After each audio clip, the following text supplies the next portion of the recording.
সাম্প্রদায়িক রাজনীতি করবে। আমরা বলেছি তাই সাম্প্রদায়িক রাজনীতিকে পরাস্ত করাটাই হচ্ছে আমাদের কাজ। এই নির্বাচন আমাদের সামনে একটা সুযোগ এনে দিয়েছে। গ্রাম বাংলায় গণতন্ত্রের নতুন ভাষ্য রচিত হচ্ছে।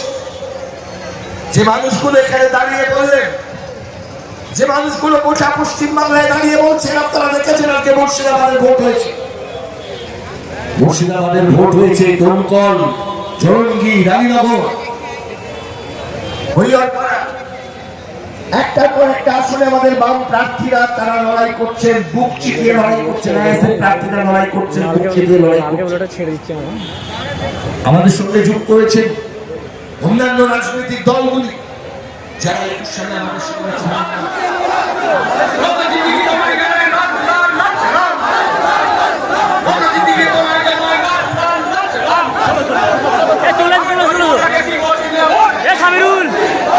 এখন বক্তব্য রাখবেন আপনাদের সামনে আমাদের বড় ভাই নওশাদ সিদ্দিকী মহাশয়। আমি নওশাদ সিদ্দিকী মহাশয়কে তার বক্তব্য রাখার জন্য অনুরোধ করছি। আমি এখানে পাঁচলার মানুষদের বলবো, পাঁচলায় সুশাসন প্রতিষ্ঠা করতে চাইলে, পাঁচলায় সিন্ডিকেট রাজ বন্ধ করতে চাইলে, পাঁচলায় মিথ্যা কেস বন্ধ করতে চাইলে, পাঁচলার মানুষের সার্বিক উন্নয়ন চাইলে, তাহলে আপনারা ইভিএম মেশিনের আগামী 29 এপ্রিল ইভিএম মেশিনের 2 নম্বর বোতামটিতে সিংহ চিহ্নকে ভোট দিয়ে তথা আপনাদের এলাকার ভূমিপুত্র কমরেড ফরিদ মোল্লা মহাশয়কে বিপুল ভোটে জয়যুক্ত করবেন। হ্যাঁ, আমরা একসাথে লড়াই করছি। কয়েকটা জায়গাতে আমরা নতুনত্ব হয়েছে, সেটা আমরা আশা করিনি, তবে আশা করেছিলাম স্মুথলি হবে লড়াইটা। যেমন মধ্যম গ্রামে ডবল প্রার্থী হয়ে গিয়েছে, কিন্তু এখানে আমি বলতে পারি পাঁচলাই আমাদের একটাই সিম্বল। তার এখানে সিম্বলের নাম কি? এখানে আমাদের একটাই সিম্বলে যারা খাম চিহ্নের সমর্থক তাদের বলবো, যারা কাস্তাব নেতা চিহ্নের সমর্থক, যারা বিভিন্ন রাজনৈতিক দলের সমর্থক এই জোটের মধ্যে আছেন, এখানে অন্য কোনো সিম্বলে হাত দেওয়ার প্রয়োজন নাই। ইভিএম মেশিনে 2 নম্বর সিম্বলে হাত দেবেন, সিংহ চিহ্নকে ভোট দেবেন। এখানে সিংহ চিহ্নকে ভোট দেওয়া মানে, এই পাঁচলাই সিংহ চিহ্নকে ভোট দেওয়া মানে আপনার আইএসএফ কে ভোট দেওয়ার সময়। আপনাদের বলবো, কারো কোনো প্ররোচনায় পা দেওয়ার দরকার নাই। আপনার মূল্যবান ভোট আগামী 29 এপ্রিল সকাল সকাল দেবেন। যদি কেউ ভোটটা ডিস্টার্ব করে, তাহলে আমাদের নেতৃত্বরা আছেন, আইএসএফ এর নেতৃত্বরা আছেন, বামেদের নেতৃত্বরা আছেন, সর্বোপরি প্রার্থী মহাশয় আছেন, তাদেরকে জানাবেন। তারা প্রশাসনের সাথে কথা বলে প্রশাসন দিয়ে আপনাদের নির্বিঘ্নে ভোট করানোর ব্যবস্থা তারা নেবে। সুতরাং আপনাদের চোখ কান খুলে চলতে হবে। আপনার ভোট আপনাকে দিতে হবে।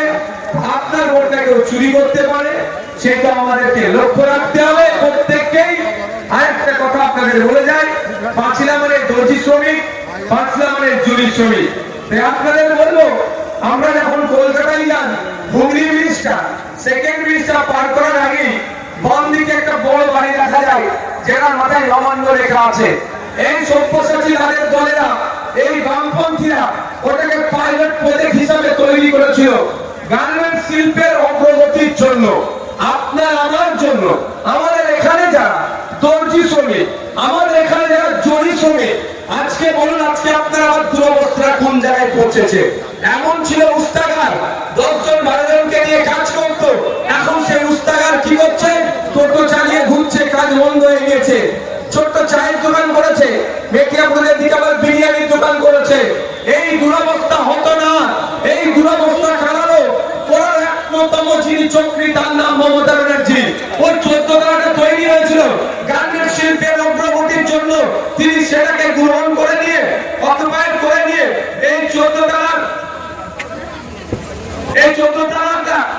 তিনি দখল করে নিয়ে গার্মেন্টস শিল্পের সাথে যারা যুক্ত তাদের অধিকার কেড়ে নিয়ে পরিবর্তে বলেছিল নঙ্গি স্টেশন আছে, 400 কোটি টাকা বরাদ্দ করে এই ধরনের বিল্ডিং করে দেবো। আজকে এত বছর হয়ে গেল, 15 বছর হলো নতুন করে একটা ইট গাঁথেনি। আপনাদের বলছি, আপনারা দিকে দিকে বামপন্থী আইএসএফদেরকে জয়যুক্ত করুন। তবে মধ্যম গ্রামের জন্য, খান চিহ্ন বলবো, পাঁচিলার জন্য সিংহ চিহ্ন বলবো। তাদেরকে জয়যুক্ত করুন। আমরা ক্ষমতায় আসলে আপনাদের কথা দিয়ে যাচ্ছি, আপনাদের স্বার্থে, জরি শ্রমিকের স্বার্থে, দর্জিদের স্বার্থে, কাপড় ব্যবসায়ীদের স্বার্থে যে 14 তলাটা বোমাটা তৈরি করেছিল, পুনরায় ওই 14 তলা আপনাদের জন্য আমরা খুলে দেব। আন্তর্জাতিক ডেস্টিনেশন হতো, ইন্টারন্যাশনাল ডেস্টিনেশন হতো গার্মেন্টস শিল্পের জন্য। ডলার আসতো কলকাতা এয়ারপোর্টে, যেমন অন্তর্দেশীয় আপনার এয়ারপোর্টে যেমন জার্মানিরা আসতো, ইন্টারন্যাশনাল মার্কেট থেকে জার্মানিরা নামতো কলকাতা এয়ারপোর্টে, সোজা গাড়ি ধরে এখানে 14 তলায় আসতো। আপনার আমার কাছ থেকে মাল দিয়ে তারা আবার চলে যেত, ডলার ঢুকতো। মমতা ব্যানার্জি এটা চাই না। মমতা ব্যানার্জি আপনাদের খুব ভালোবাসে। 14 তলায় লিফটে উঠবেন, কারণ যে হার্টের সমস্যা থাকে, হার্ট ফেল করতে পারে, ওই জন্য বলে তোরা ফুটপাতি ব্যবসা কর, 14 তলায় উঠতে হবে না। বুঝতে পারছেন? আর যদি কারো হার্টের সমস্যা থাকে, অবধি উঠতে নামতে ভয় পায়, সিঁড়ি দিয়ে কতটা ওঠানামা করা খুব দুষ্কর হয়ে যাবে, এক বেলা 2 টাইম লেগে যাবে। ওই জন্য বলছে তোরা রোদ বৃষ্টিতে ফুটপাতি ব্যবসা কর। কি ক্ষতি করছে মমতা ব্যানার্জি বুঝতে পারছেন? এসআইআর যেমন ক্ষতি করেছে, ওয়াকা ভুলিয়ে ক্ষতি করেছে, তাই আপনাদের বলবো আপনার সময় আছে। বন্ধু শত্রু চিনুন, আপনাদের মূল্যবান ভোট ইভিএম মেশিনের 2 নম্বর গুদাম চিপে আমাদের বামেদের বামেদের মনোনীত প্রার্থী আইসিএর সমর্থনে ভুল ভোটে জয়যুক্ত করার আপনারা আমার অধিকার বুঝে নেবেন। বিধানসভার মধ্যে গিয়ে এবং বিধানসভার বাইরে মাঠে ময়দানে লড়াই চলবে, চোখে চোখ রেখে। তবে একটা কথা অনুরোধ করছি, ভোটের জন্য হিংসা মারামারিতে জড়াবেন না। ভোট একদিন, পরিবার পরিজন সারা জীবনের জন্য। ধন্যবাদ।